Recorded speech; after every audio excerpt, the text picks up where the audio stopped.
Hi, everyone, and welcome back to Easy English Podcast with Emily and Michael. Hey guys, we're really happy you're here with us today. I hope you're doing well.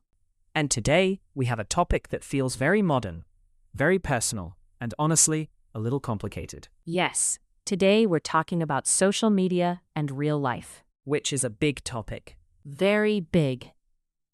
Because social media is part of modern life now. Definitely. Most people use it in some way. Yes. Even people who say they don't really care about it still live in a world shaped by it. That's such a good point. We all see it. We all feel it. We all compare ourselves to it sometimes. Exactly. So, maybe we should start with a simple question.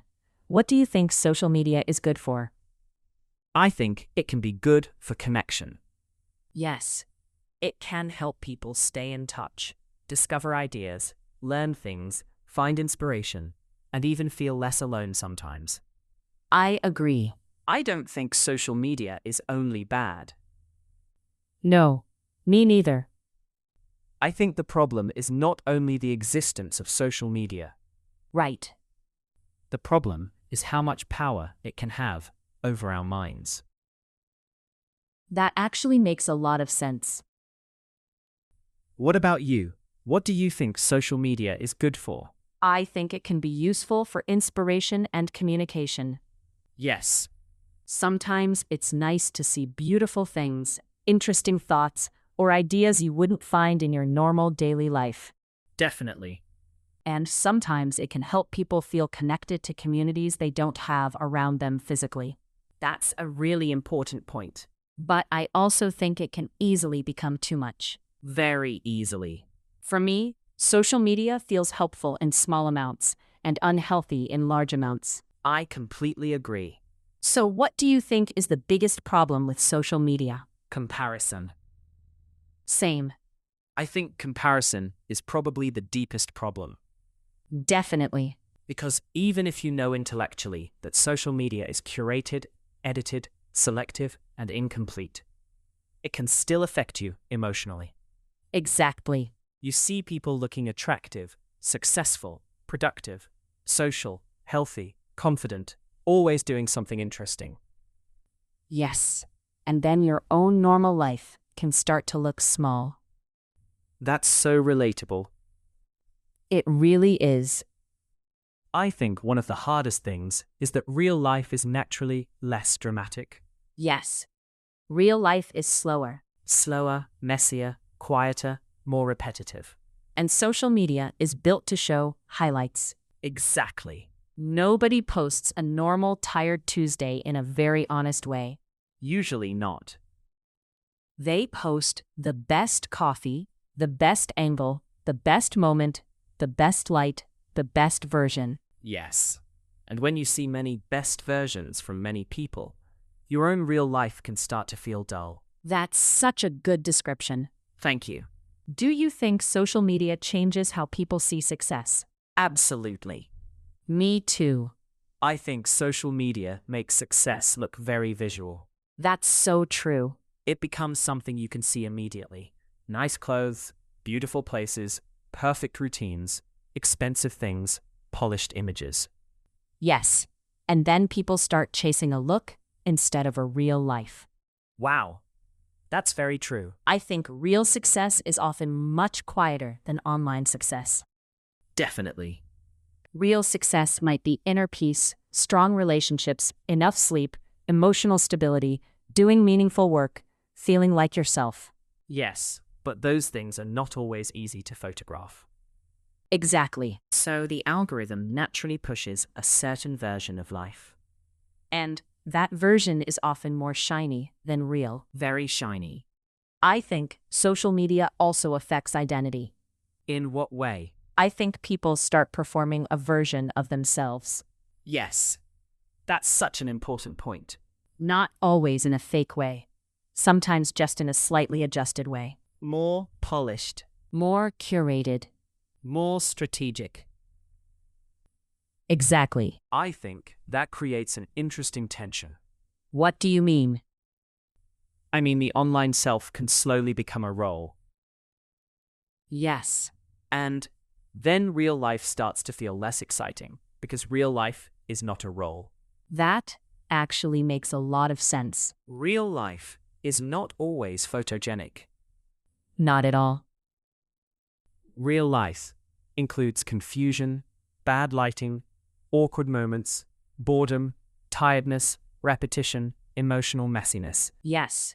And that's completely normal. But social media rarely shows normal in a fully honest way. Exactly. Do you think social media has changed attention spans? Absolutely. Same. I think short content has trained people to expect fast stimulation all the time. Yes. Quick reward, quick entertainment, quick emotion, quick opinion. Exactly. And then slower parts of life become harder to tolerate. That's a huge problem. Reading becomes harder. Long conversations become harder. Quiet becomes harder. Even waiting becomes harder. Yes. And real life includes a lot of waiting. It really does.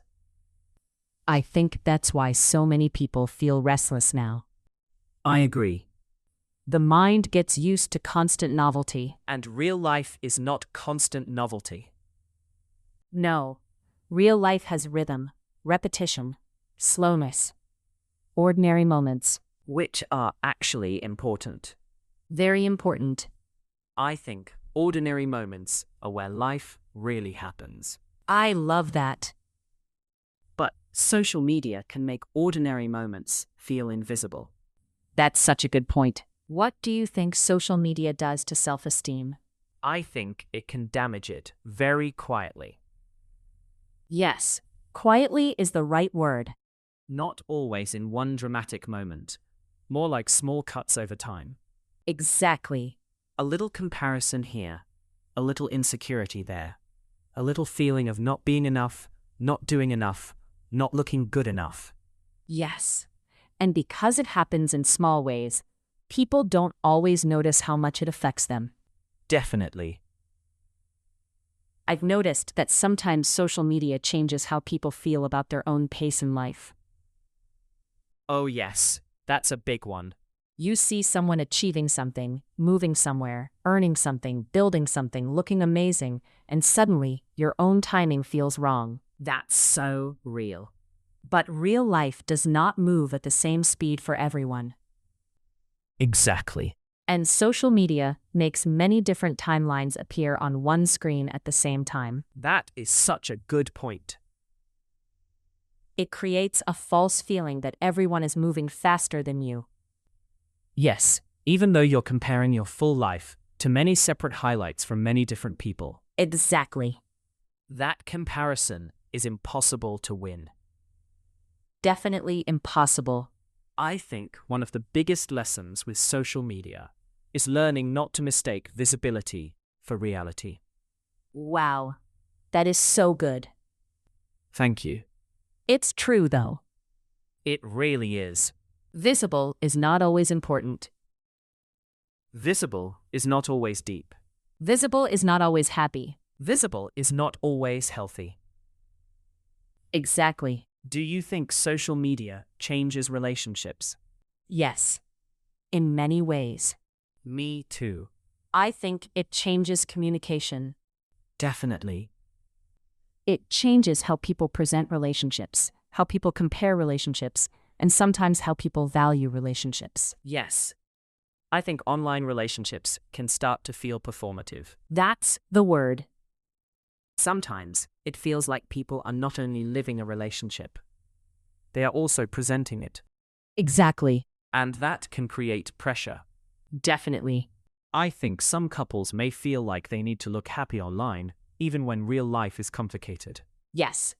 And then appearance becomes more important than honesty. That's a big problem. I also think social media changes friendship. In what way? Sometimes people mistake interaction for connection. Yes. That's such a strong point. Liking a story or sending an emoji is not always the same as truly being there for someone. Exactly. It can create the feeling of contact without the depth of real support. And then people feel strangely connected and disconnected at the same time. Yes, that's a very modern feeling. Very modern and very real. By the way, if you enjoy listening to Simple English with us, don't forget to subscribe to Easy English Podcast with Emily and Michael. And if you think this episode can help a friend with English, feel free to share it with them. We'd really appreciate that. Okay, let's keep going. Let's talk about real life for a moment. Good idea. What do you think real life gives us that social media cannot? Presence. Yes, Real life gives you full presence. Real sounds, real faces, real pauses, real energy, real weather, real silence. I love that. Social media can show an image, but it can't give you the full emotional texture of a real moment. That's such a beautiful way to say it. Thank you. I think real life also gives us unpredictability in a healthier way. What do you mean? I mean, real life surprises are usually more grounded. A conversation changes you. A walk changes your mood. A quiet morning makes you think differently. Yes. Those things are subtle, but deep. Exactly. Social media gives fast stimulation. Real life gives slower meaning. Wow, that's very true. Thank you. I think real life also gives us emotional honesty. Yes. In real life, you can feel the full truth of a moment. Someone's tone, presence, warmth, distance, sadness, joy. Exactly. Online, so much gets flattened. That's the perfect word. A message is not a voice. A post is not a person. A photo is not a life. That should be written somewhere. It really should. I think one reason people feel tired after too much social media is because it gives a lot of information, but not enough meaning. That's such a good insight. You see many things, but do you really feel nourished by them? Often, no. Exactly. Sometimes, after too much scrolling, I feel full and empty at the same time. Wow. Yes. Like mentally crowded, but emotionally not satisfied. That's incredibly accurate. Thank you. I think that's why many people are trying to reduce social media time now. Definitely.